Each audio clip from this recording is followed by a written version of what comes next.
हिकिड़े माण्हू मूंखे चयोसीं मां इहो दुआ घुरो पेट्रोल पंप थो लॻारायां, दुआ घुरो त अलाह साईं बरकत ॾिए। मूं चयो हाणे तूं मूंखां अहिड़े कम जे लाइ दुआ न घुराए जेका तुंहिंजे लाइ मरण खां पोइ बि तोखे गुनाह पियो मिले। चईसीं उहो कीअं भला? मूं चयो इहे जेकी बि पेट्रोल पंप आहिनि उन में लीटर ते पॉइंट 2 पॉइंट 1.5 पॉइंट इहे घटि ॾींदा आहिनि।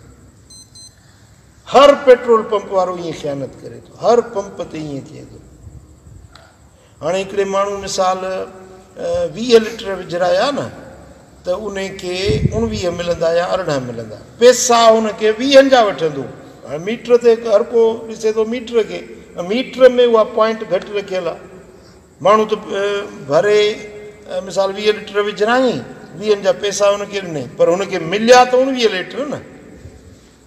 कंहिं माण्हू अॼु ताईं मापियो कोन्हे को त मुंहिंजे गाॾी जे टंकी में 19 पिया या 17 पिया या 15 पिया, पैसा त हुन 20 जा ॾिना।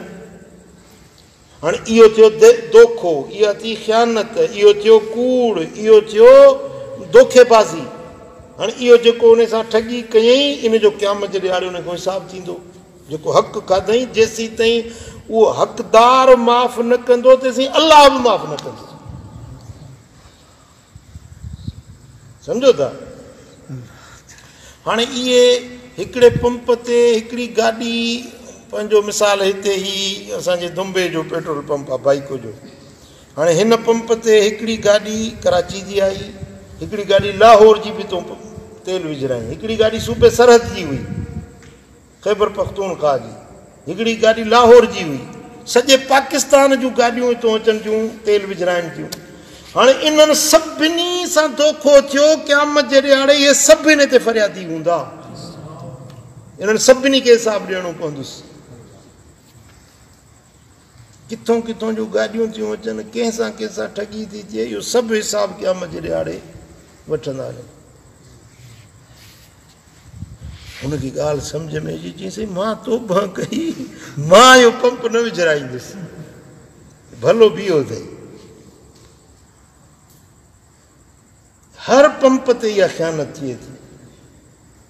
हाणे इहो माण्हू पेट्रोल पंप जेको ठाहे मरी वियो हलियो, पंप त हूंदो न, पुट हुनजा हूंदा, पोटा हूंदा, ॾोहिटा हूंदा या हुनजा नौकर चाकर हूंदा, नफ़ो उहे वठंदा, खाईंदा नौकर, खाईंदा पुट पोटा।